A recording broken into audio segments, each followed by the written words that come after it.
Olá, amigos, bem-vindo ao nosso momento dominical de fé e reflexão aqui na Ubra TV. Quero começar com uma pergunta. Você possui o hábito de julgar outras pessoas?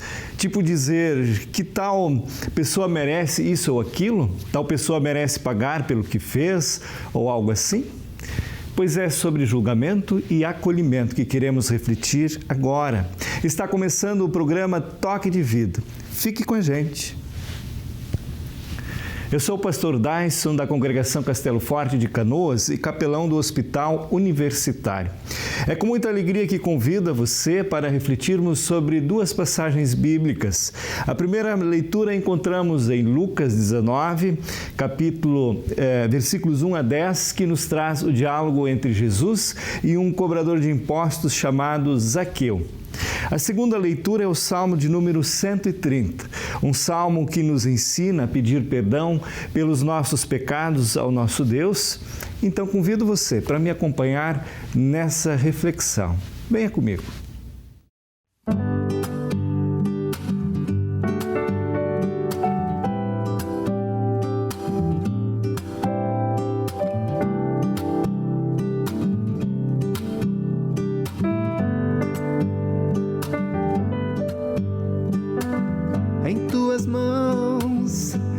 Abrigo e proteção, o teu amor conhece bem meu coração. Como entender, como esperar sem perceber que o teu carinho me conforta na aflição. Quero confiar, quero me entregar a Ti, Senhor. Quero confiar, quero me entregar a Ti, Senhor.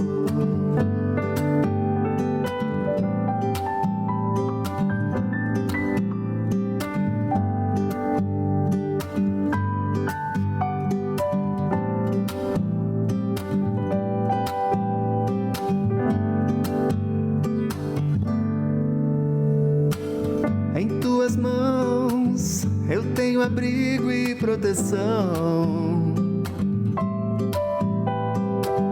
o teu amor conhece bem meu coração. Como entender, como esperar sem perceber que o teu carinho me conforta na aflição. Oh, quero confiar, quero me entregar a Ti, Senhor. Quero confiar, quero me entregar a Ti, Senhor. Quero confiar, quero me entregar a Ti, Senhor.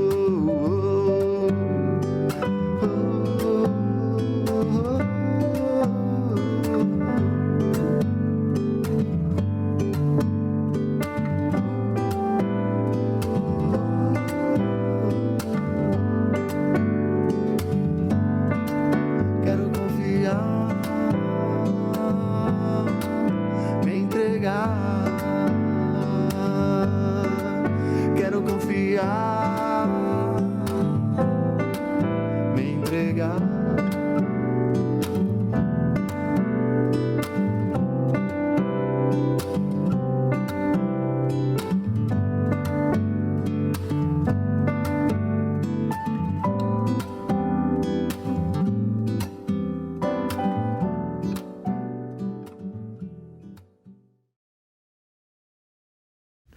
A passagem de Lucas nos traz o momento em que Jesus, acompanhado por uma multidão, entra em uma cidade chamada Jericó. Uma cidade que fica bem próximo, cerca de 27 quilômetros de Jerusalém. E esse texto então nos diz assim: Jesus entrou em Jericó e estava atravessando a cidade. Morava ali um homem rico chamado Zaqueu, que era chefe dos cobradores de impostos. Ele estava tentando ver quem era Jesus, mas não podia, por causa da multidão, pois Zaqueu era muito baixo. Então correu adiante da multidão e subiu numa figueira brava para ver Jesus, que devia passar por ali. Quando Jesus chegou àquele lugar, olhou para cima e disse: Zaqueu, Zaqueu, desça depressa, pois hoje preciso ficar na sua casa. Zaqueu desceu depressa e o recebeu na sua casa com muita alegria. Todos os que viram isso começaram a resmungar. Este homem foi se hospedar na casa de um pecador? Zaqueu se levantou e disse ao Senhor: Escute, Senhor, eu vou dar a metade dos meus bens aos pobres e se roubei alguém, vou devolver 4 vezes mais. Então Jesus disse: Hoje a salvação entrou nesta casa, pois este homem também é descendente de Abraão, porque o Filho do Homem veio buscar e salvar quem está perdido. Hoje trago a você uma história bem conhecida, uma história que está presente nas aulas de escola bíblica da grande maioria das igrejas, a história de Jesus e Zaqueu. Essa história, além de ser uma história legal, de ser contada para crianças, tem um lado muito sério. É uma história de pecado, de arrependimento e de salvação. É uma história sobre Jesus que fala de si mesmo. Assim nós percebemos nos versículos mais importantes, aquele que é sem dúvida o ápice dessa mensagem, que diz assim: porque o Filho do Homem veio buscar e salvar quem está perdido.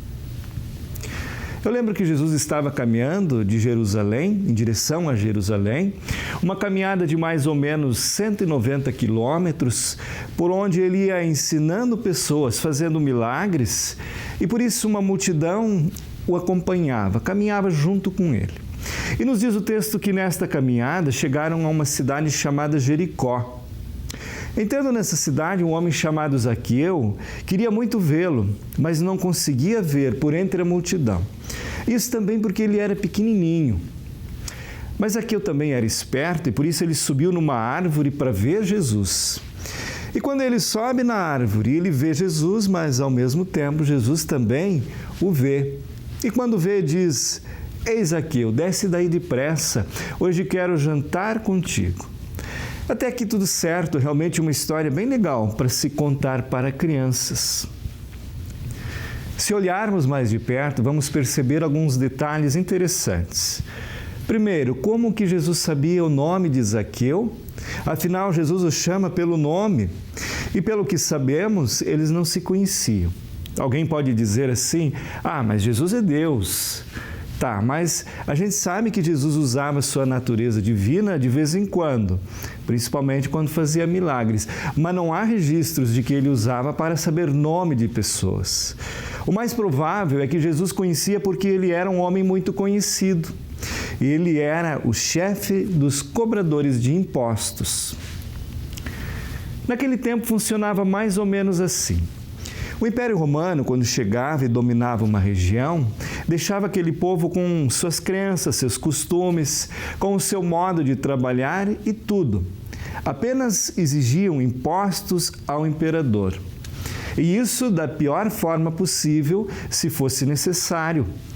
Os romanos então nomeavam alguém, delegavam soldados àquela pessoa para fazer a cobrança. Exigiam uma parte para o império e permitiam que o cobrador cobrasse uma parte a mais para si. Essa parte a mais que era o grande problema. Muitas vezes era uma grande parte a mais. Por isso ninguém gostava dos cobradores de impostos, que eram vistos como ladrões e desonestos. Pois bem, o texto nos diz que Zaqueu era o líder dos cobradores. E pior, existia um detalhe que agravava toda a situação. Ele era judeu. Ele era, como dizem por aí, um vira-casaca. Um judeu que explorava o próprio povo. Um homem rico que explorava os próprios irmãos pobres. Por isso, provavelmente, alguém já havia falado para Jesus assim: tem alguém aí que é melhor não sair junto na foto. E para surpresa de todos, Jesus faz exatamente o contrário. Ele se convida para ir jantar na casa deste sujeito. Diante disso, como diz o versículo 7, todos os que viram isso começaram a resmungar. Este homem foi se hospedar na casa de um pecador? Interessante perceber que em nossos dias esse pensamento está também presente.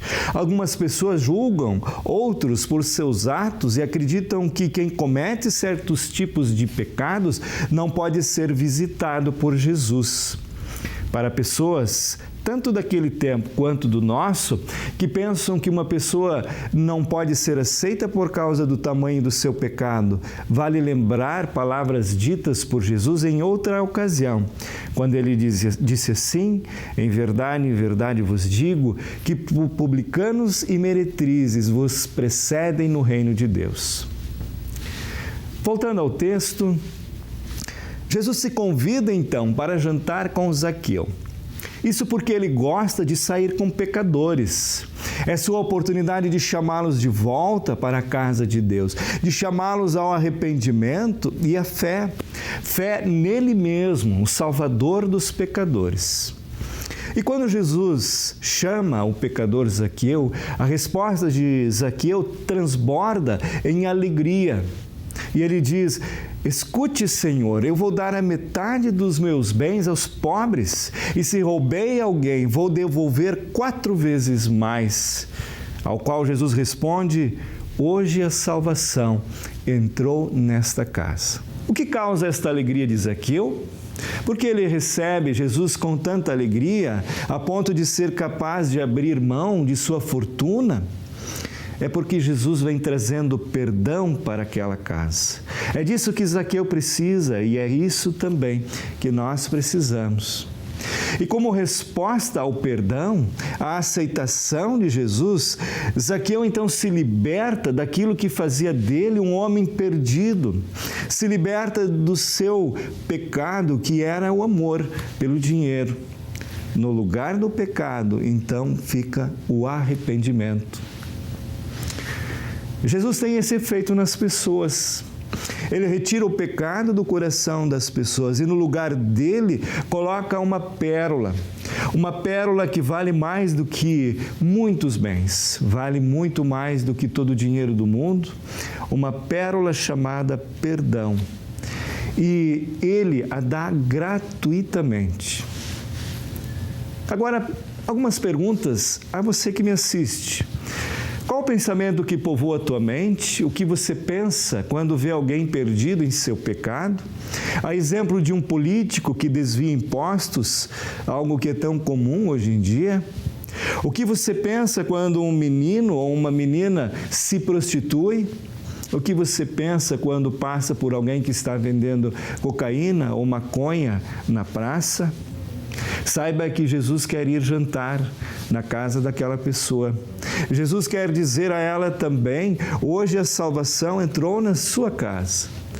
E se você é alguém que está sentindo o peso do teu pecado, então saiba que Jesus quer ainda hoje jantar com você.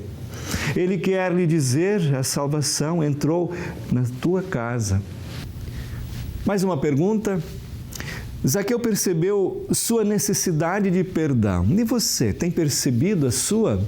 Percebe que toda vez que condena alguém, está agindo como aqueles amigos que criticaram Jesus? Tenho certeza de que no livro contábil dos pecados de Deus, ele poderia encontrar os pecados que cometemos, que estão na mesma faixa dos pecados daqueles que criticaram Jesus ou do próprio Zaqueu, e que nos torna todos iguais. Felizmente, foi por todos que Jesus morreu. Essa é a mensagem desse texto. A todo aquele que passa a conhecer Jesus, ele quer trazer perdão e arrependimento a todos, para que, assim como Zaqueu, abandonem seus pecados e percebam a pérola, que vale muito mais do que qualquer coisa nesse mundo, porque o Filho do Homem veio buscar e salvar quem está perdido. Lembram do início da mensagem? Jesus ele está passando por Jericó, a caminho de Jerusalém. Muito em breve ele estaria lá para fazer o quê? Jesus pagaria a grande dívida que todos nós temos, que todos nós devemos. Jesus é o grande colecionador de pecados de todos os tempos. Ele leva todos os nossos pecados até a cruz e os paga com seu santo e precioso sangue. Todos os bens de Jesus, sua justiça, seu perdão, sua vida, sua salvação. Não a metade deles, mas todos eles. Ele dá aos pobres como eu, como você, aos amigos de Jesus, a Zaqueu. Nossa fatura de impostos agora diz dívida paga, integralmente, data numa sexta-feira. Assinado Jesus de Nazaré. Nosso Senhor disse assim a Zaqueu: hoje a salvação chegou a esta casa, a salvação chega aonde Cristo vai, que Ele possa encontrar a tua porta aberta para que possa se fazer presente em tua vida. Assim, a alegria de Zaqueu será a tua alegria também. Amém. Convido você a pedirmos perdão por nossos pecados hoje nas palavras de um salmo. Fique comigo.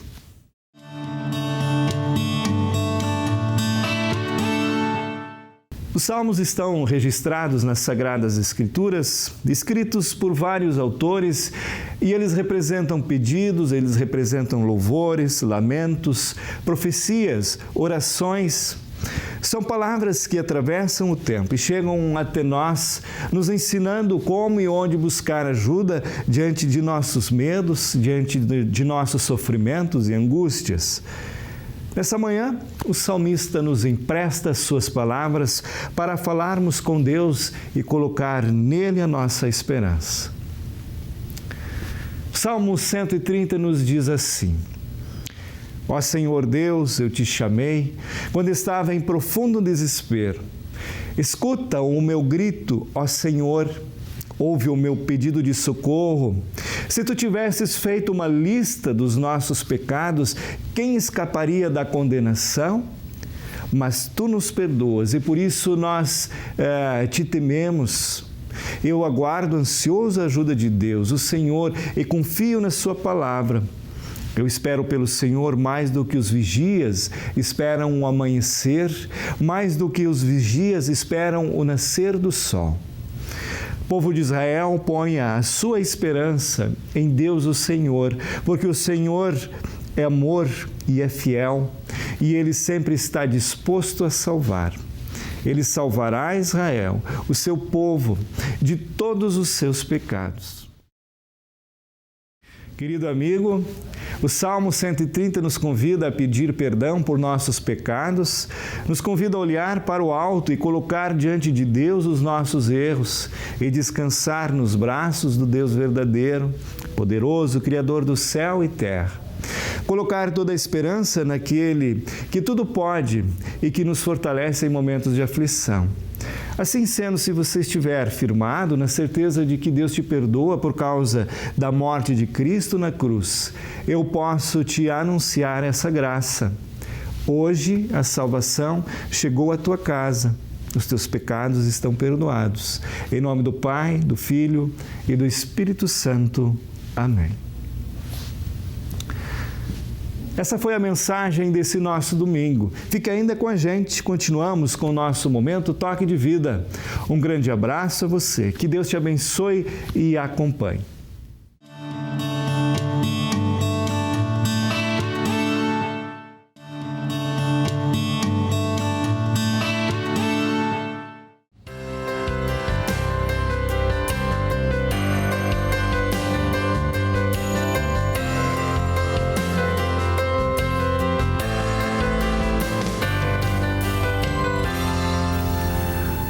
Muito bem, Saudações a todos vocês. Nós estamos aqui no programa Toque de Vida, novamente em debate nessa mesa redonda. E o tema de hoje é Encontrando Paz no Dia a Dia. Eu sou o pastor Mário, japonês da Pastoral da Ubra, e eu digo para vocês que faz tempo que eu não encontro paz. Olá, gente. Prazer estar de novo aqui com vocês. Pastor Max da Ubra, e eu quero dizer para vocês que, para mim, a melhor rede social é aquela em que eu estou deitado com os meus 2 filhos. Bom, eu sou a Cíntia Sperbi, sou professora e também apresento revista CPT da IELB, e eu vou dizer o que é paz.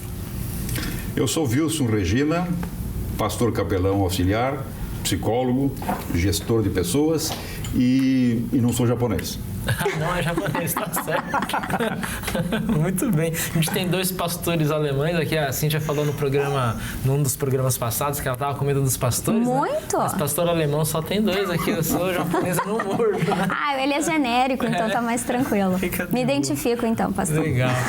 Encontrar paz no dia a dia era algo talvez impensável como tema, sei lá, 60 anos atrás. Todo mundo tinha uma certa vida mais tranquila, pacífica. Eu imagino a época dos meus pais. Meu pai também não tinha uma grande demanda por paz, né? Ele trabalhou, 35 anos no Banespa, no mesmo banco, tinha aquela rotina igual, vinha para casa, tinha esse momento de paz, né? A vida era mais tranquila no seu ritmo, né? Hoje eu percebo que não, que a gente tem talvez as mesmas preocupações de trabalho que eles no passado tinham, só que a gente tem, uma pós-graduação, tem os filhos, tem a internet, o dia a dia nosso é muito mais atribulado. Pois é, né? Tu tá falando, Foucault, eu fiquei pensando, né? Tá, a gente tá falando de paz, mas talvez a gente precise entender primeiro o que é isso, né? Daí eu fiquei pensando, tá, qual é que é o oposto de paz, né?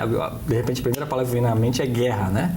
O oposto de paz é guerra, mas também a gente pode ter outras coisas que se opõem à paz, sim, né? A correria, sentimentos internos de culpa que não nos deixam em paz, né? E eu fico pensando que se realmente a gente talvez tenha um estilo de vida muito mais corrido hoje em dia, né? Que nos coloca em movimento o tempo todo e não nos dá paz, talvez no sentido daquele momento de descanso, de tranquilidade. De relaxar, né? Talvez antigamente as pessoas tivessem mais paz nesse sentido, por estarem próximas à natureza e tal, mas sei lá quantos conflitos internos elas não enfrentavam, verdade, que não faziam com que elas tivessem paz também, né? Então, como é que a gente define isso, né? Isso me faz pensar um pouco naquela saudação hebraica, né? Shalom, que nós traduzimos como paz, né? E pelo pouco que eu sei, eu não sou especialista na área, né? Mas Shalom tem a ver com um desejo de plenitude de vida, né? Que traz um aspecto bem interessante para a gente falar sobre paz, né? Você quer jogar essa bolinha para cá? Por favor, vai lá. O Hermann Göckel, ele tem um livro chamado Ergue a Tua Vida. E lá tem uma ilustração muito interessante que casa perfeitamente com esse momento e mostra o que é paz, né? Ele faz referência a uma espécie de concurso que houve em algum lugar sobre pintores que deveriam pintar, não sem nenhuma palavra, mas que expressassem na sua pintura a melhor ideia de paz. No final do dia, 2 eram os finalistas e tinha um júri que estava julgando. Num desenho, num quadro, aparecia uma espécie de bosque, uma lâmina d'água que não tinha nenhum movimento, uma rede e na rede um homem dormindo profundamente. O outro finalista mostrava o ninho de um passarinho sobre o braço de um carvalho e embaixo desse carvalho uma cachoeira que fazia correr um rio perigoso lá embaixo.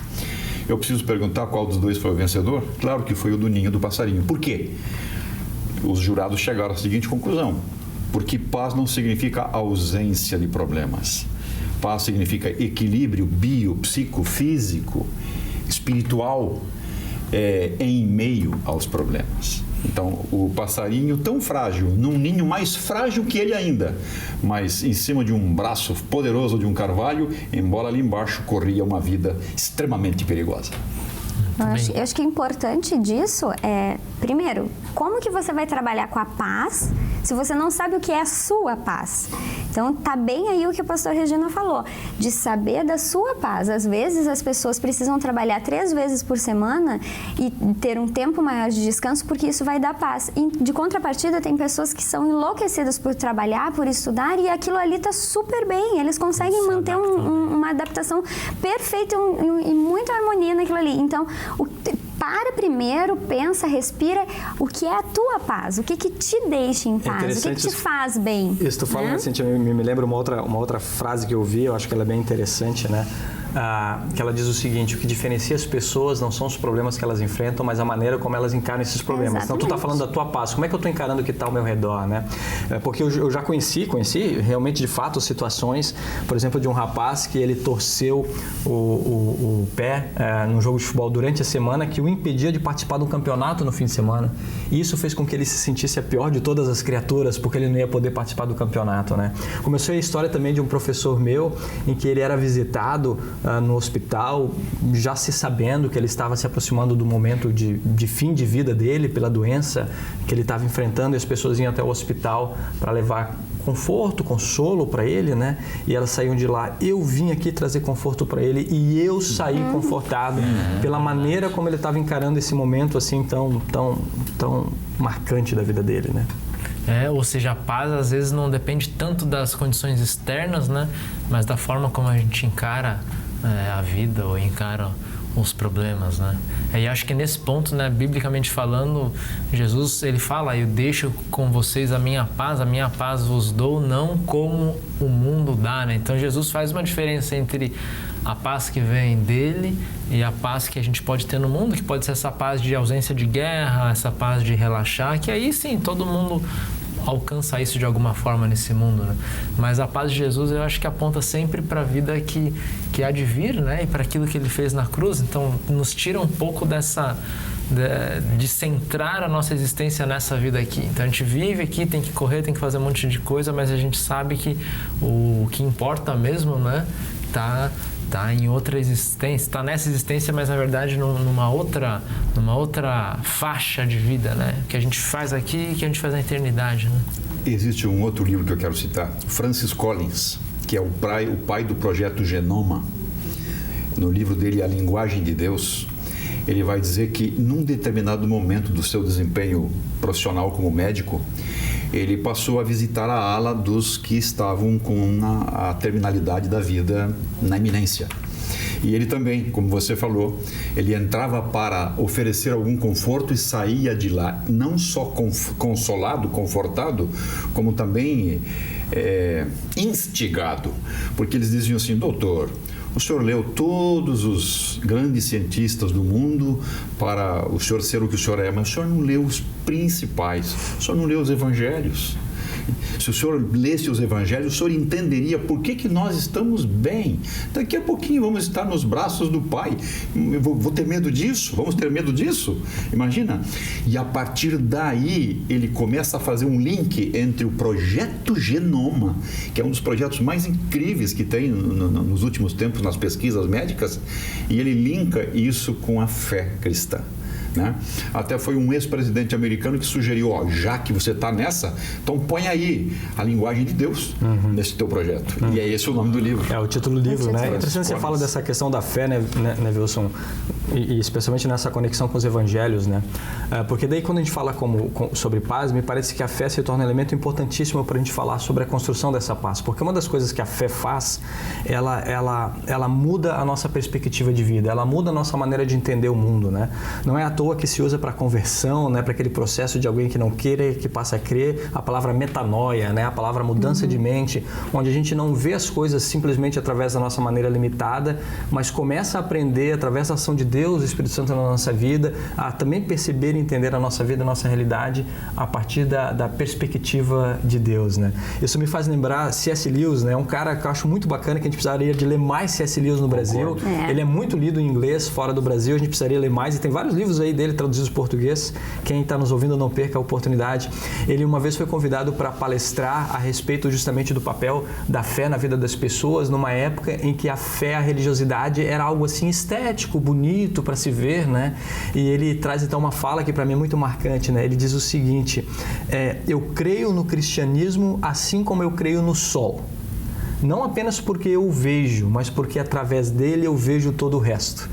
Então ele justamente estava falando da fé cristã como aquilo que abre uma nova percepção e compreensão de realidade. Então não é algo apenas estético, que bonito, a imagem, o pessoal lá orando, não, mas é algo realmente que nos transforma na nossa maneira de ver e compreender o mundo que está ao nosso redor. E à medida que isso acontece, à medida que a gente consegue ver as coisas numa outra perspectiva, a gente começa a entender, eu entendo essa paz que Cristo quer nos dar. É verdade. Que é uma paz que a gente já tem agora nesse mundo, porque a gente sabe que Ele conquistou na cruz, né? Essa paz de agora, mas ao mesmo tempo que a gente tem essa paz, a gente está em cima dessa cachoeira, né? A gente vai ouvir os rugidos da água e a correnteza passando, então a gente também se volta a Ele em oração e fala: olha, Senhor, eu sei que eu já tenho a Tua paz, mas eu também preciso que o Senhor atue aqui nessa minha vida terrena, porque ela está atribulada, né? E aí acho que nesse momento Jesus ouve a nossa oração e nos acolhe em seus braços, né? Mas acho que também fundamental para a nossa paz, né, na vida, né, é o contato que a gente tem não só com Deus, mas com os seres humanos, né? É tão bom você poder contar com amigos ou com a família em momentos de muita dificuldade, né, para poder obter o consolo ali, o apoio, né? Então, acho que Jesus também atua por meio dessas pessoas de carne e osso, que são as máscaras de Deus aqui na nossa vida, que trazem Deus para nós também, né? Eu acho que isso ali na clínica do Senhor deve ficar evidente, né? Com certeza. A importância da família. Eu sempre cito um versículo bíblico que ilustra isso que você está falando, né?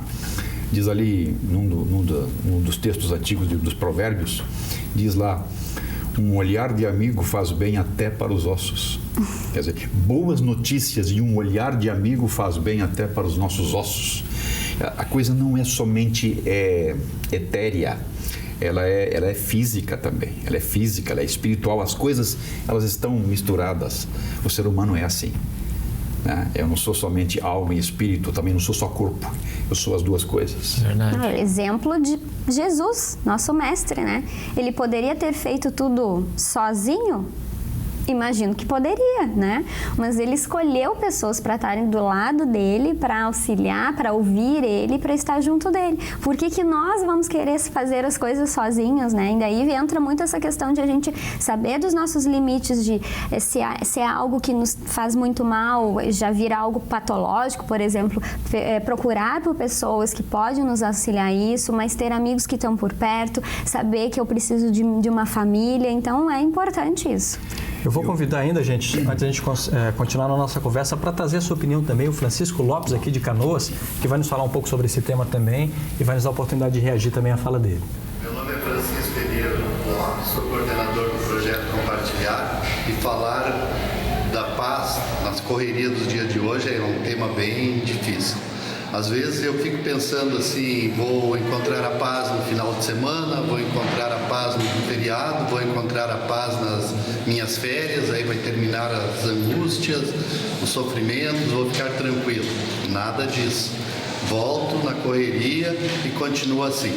Mas tem alguma coisa que me faz voltar, pensar e me acalmar. O versículo 1 da Bíblia, Gênesis, me faz refletir muito e me tranquiliza. Quando no versículo 26, Deus diz: façamos o homem à nossa imagem e semelhança. Ele não está só, tem a Santíssima Trindade com ele. E quando ele, em toda a Bíblia, ele, apesar dos pecados, todas as angústias e sofrimentos, ele não diz que vai tirar essa imagem e semelhança de nós. E ainda dá o seu Filho como nosso Salvador, Jesus Cristo. Isso me faz tranquilo e pensar e retomar a minha caminhada sempre e agradecer. É perfeito, Francisco, sem dúvida nenhuma. Dá para assinar embaixo do que tu falas aí.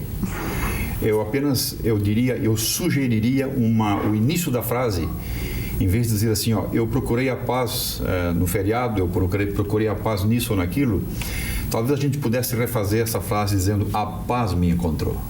Eu fui encontrado pela paz. Eu, um sujeito totalmente caotizado pela minha condição de pecador, fui encontrado pela paz. E essa paz que me encontrou me pacificou.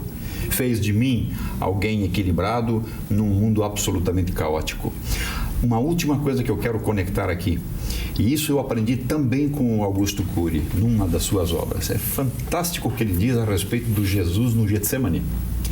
Quando Jesus, no Getsemane, diz: Pai, passa de mim esse cálice, por acaso ele está pedindo um outro jeito de salvar o mundo que não o da cruz? Mas claro que não é isso. Ele já disse, inclusive, numa outra aula anterior aos seus alunos: precisamente para isso eu vim. Então, o que é que ele está pedindo? Aqui, esse Jesus que está acima de todos nós, no entanto, ele é um de nós. E como tal, ele se sentiu num verdadeiro pico de ansiedade. Ele está na iminência de ser crucificado, certo? Ele carrega os pecados da humanidade. Ele está numa ansiedade maluca. Ele pede: Pai, vem aí, se mexe no preço que eu tenho de pagar para salvar a humanidade. Se não mexer no preço, Pai, então afasta de mim essa ansiedade maluca aqui. Mas se mexer no preço, deixa assim: faça-se a tua vontade, não a minha. E eu pergunto a vocês: ele foi atendido ou não foi? Ele foi.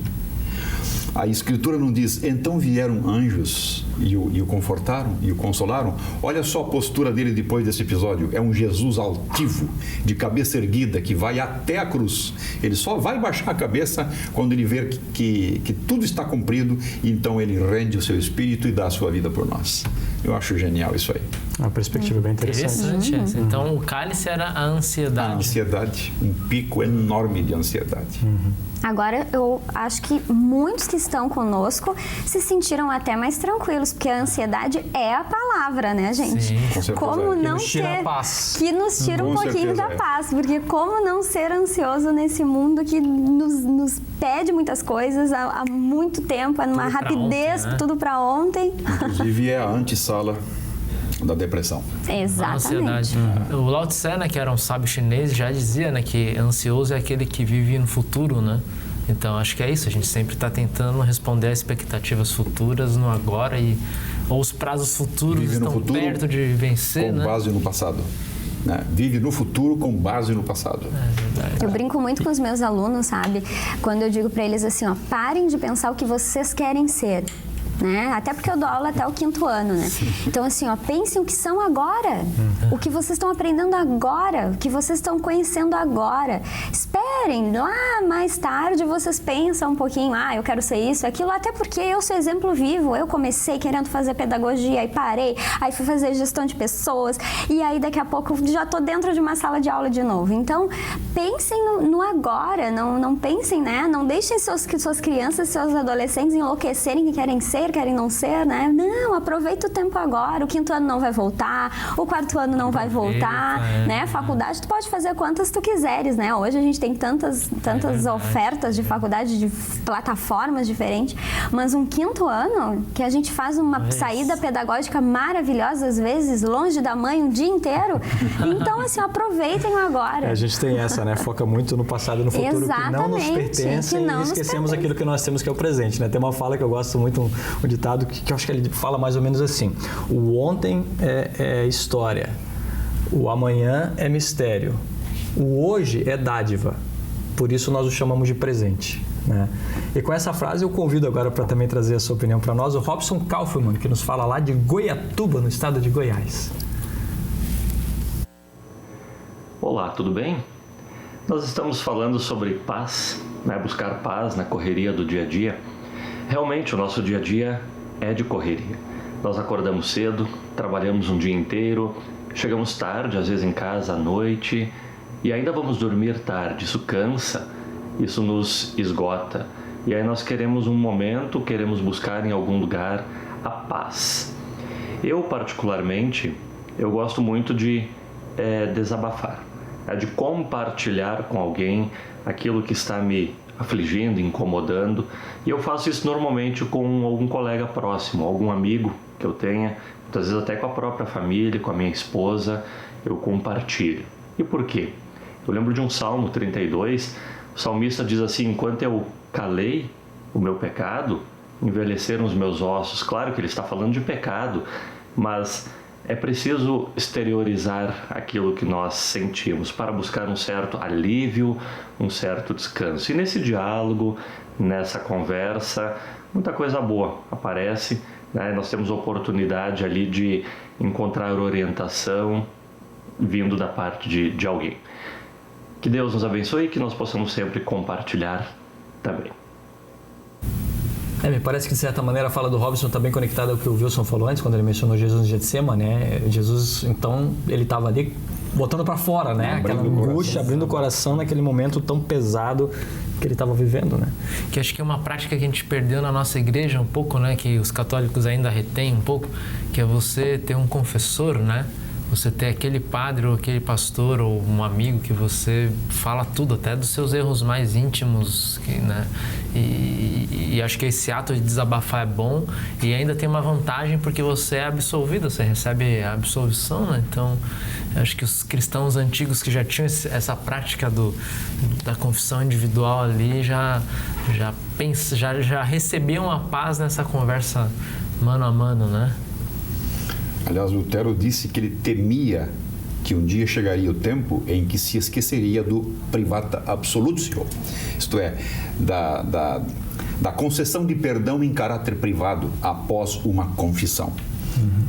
Ele dizia que ele temia esse tempo porque isso seria um prejuízo muito grande para a igreja. É interessante isso aí. Bom, pessoal, nós vamos agora dar uma paradinha para o intervalo, mas a gente já volta, não perca.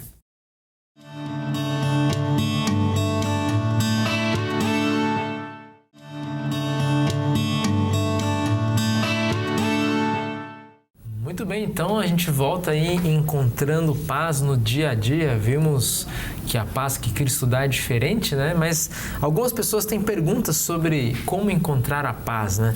A primeira pergunta vem do Lucas Coitinho, aqui de Canoas. Vamos ouvi-lo. Olá, pastores, tudo bem? Meu nome é Lucas Coitinho, eu sou estudante da Ubra Canoas, moro em Canoas e eu queria saber por que eu sou ansioso e não consigo controlar isso. Aí é pro psicólogo. Eu acho que nem tinha que ter, né? Tem que ser com psicólogo. Vamos girar ali. Dá para dizer muita coisa, mas eu vou dizer só uma. Altera um pouco a maneira como você respira. Você respira para não morrer, não para viver. A respiração nossa tinha que ser como é a do bebê, abdominal. Vocês já notaram como todo mundo aqui respira com o peito e não com o abdômen? Mas é que a gente aprende, né? Se a gente aprende a fazer isso adequadamente, você baixa bastante os níveis de ansiedade. E como que é respirar certo, então? Simplesmente uma aula prática você senta numa cadeira bem para trás, pezinho no chão, os dois pés. Põe uma das mãos aqui para você sentir o movimento. Na barriga, mão na barriga? Na barriga, no ventre. Puxa, boca fechada, puxa pelas narinas, enchendo primeiro o ventre, por último o peito, segura 3 segundos e larga fazendo bico. Não vai fazer isso em público para não passar vergonha, tá? Faça no privado. Mas por que o bico? Porque ao fazer esse afunilamento da saída do ar, você vai provocar a reação do teu diafragma. O diafragma vai cutucar a musculatura aeróbica superior e boa parte desse oxigênio que está no teu ventre vai pegar o elevador e vai inundar o teu cérebro com oxigênio novo. Num primeiro momento ele até fica meio tonto, mas em seguida ele ama essa nova fartura de oxigênio e ele manda duas reações. A primeira é para o coração, 2 ordens. Bate menos aí, cara, que está tudo bem aqui em cima. E vendo que foi obedecido, ele manda a segunda para o sistema nervoso central, para que ele mande o WhatsApp para o restante do corpo, dizendo, fiquem tranquilos aí, porque está tudo bem aqui em cima. Inexoravelmente, a ansiedade despenca. Não, até contribuindo, talvez outra dica que a gente pode dar, uma que para mim ajuda bastante, a gente identificar nas nossas coisas aquilo que é negativo, que nos deixa mais ansioso, e aquilo que é positivo, que nos traz uma certa tranquilidade. E a gente deve evitar o negativo e maximizar aquilo que é positivo. Então, identifica isso na tua vida, né? E à medida que tu identifica aquilo que te causa mais ansiedade, na medida das tuas condições, tenta minimizar, evitar, mas identifica também o que te faz bem e tenta fazer mais daquilo, né? E daí a gente pode, né, Wilson? Você citou respiração, mas qualquer atividade, exercício físico, uma boa caminhada, ouvindo uma música, andar de bicicleta, são todas atividades que também contribuem, Eu só vou fazer uma provocação. Vocês viram da palavra maximizar que ele... Sim. Tem a ver, né? Veja, tem uma autopromoção. Tem um outro detalhe importante aqui. Nós temos o nosso córtex, o córtex pré-frontal. Eu sempre digo, ele é dividido em 2. A metade dele é um hotel fazenda com a piscina aquecida. O segundo é uma prisão. Todas as emoções, tudo que vier carregado com muita emoção positiva, entra no córtex e vai para o hotel. O que vier com muita emoção negativa vai para a prisão. O da prisão, volta e meia, suborna os guardas e tenta vir para o consciente, tentando azedar o teu dia. Aí você tem que aprender a técnica da contra-ordem. A contra-ordem mental, dizendo: eu sei quem vocês são, eu sei o que vocês estão querendo fazer comigo, pode voltar para o seu lugarzinho. Vocês não imaginam quanta gente eu já tirei de síndrome do pânico, fobia social, depressão maior, utilizando esses elementos que inclusive são da cognitivo-comportamental, entende? Mas como uma cunha dentro do tratamento psicanalítico. O falecido doutor, que é o exponente a respeito desse assunto, ele dizia o seguinte, o doutor David Zimmermann, ele dizia assim: eu gosto da esquizoanálise. Eu sou psicanalista a maior parte do tempo, mas quando a coisa trava, eu pego um elemento ou da cognitivo-comportamental, ou da fenomenológica, ou da gestalt e entro, abre-se um novo portal e você flui, você segue tranquilo. Funciona então, como um relógio suíço. Em alguns casos, uma pessoa precisaria de um acompanhamento psicológico mesmo. Alguns casos não, muitos casos. A maioria. Muitos casos. Ansiedade mais crônica e aguda. A maioria de quem vem aqui no NAD, onde eu atuo dentro da UBRA, a maior parte vem com histórico de altíssima ansiedade. O NAD é o Núcleo de Apoio ao Docente e ao Discente, né? Que nasceu na universidade. Vamos então para a segunda pergunta, e aí a gente vai dar mais espaço para a Cíntia falar também. Olá, meu nome é Vera, trabalho no Galpão do Salchipão, aqui no prédio 11 da UBRA. Muito bem, sou uma pessoa ansiosa, o que posso fazer para me acalmar? No prédio 11, né? No prédio 11. Primeiro, Vera, que eu gosto muito do teu salchipão, tá? Muito comi aqui, né? Parabéns. Eu acho que tem que complementar o que o pastor já falou dessa questão da ansiedade, né? A gente precisa trabalhar as nossas emoções. E eu vejo essa preocupação que inicia logo lá na educação. Hoje, né, citando de novo o Cury, a gente tem de escolas uma parceria muito legal com um trabalho que ele faz incrível, que é a Escola da Inteligência, porque ela tenta trazer para as crianças, desde pequenininha, desde a educação infantil, como trabalhar as nossas emoções. E às vezes eu vejo que a ansiedade é justamente isso, a gente não consegue trabalhar com o que eu sinto. Eu não consigo entender o que eu sinto. E adultos, gente, não são só as crianças, não. Eu não consigo trabalhar com o meu sentimento. Se eu tô com raiva, se eu tô com alegria, eu me culpo porque eu tô alegre demais. Enquanto o mundo tá cheio de problema, eu me culpo porque eu tô triste, mas quando eu tenho tudo em casa, mas a gente precisa trabalhar porque nós temos esses sentimentos. Eu aprendi muito com os psicólogos que eu ganhei na minha vida, que eles dizem assim, os sentimentos nós temos. O que importa é o que a gente faz com esse sentimento, né? Eu posso ter raiva de uma pessoa, eu sou cristã e tal, e eu posso ter raiva num determinado momento de uma pessoa, claro que eu posso ter raiva. Agora, eu vou demonstrar o meu lado cristão não agindo com essa raiva, não trazendo à tona essa raiva e prejudicando algo ou alguém. Então, assim, a ansiedade é justamente isso. Eu preciso trabalhar, dentre tantas coisas, né, pastor?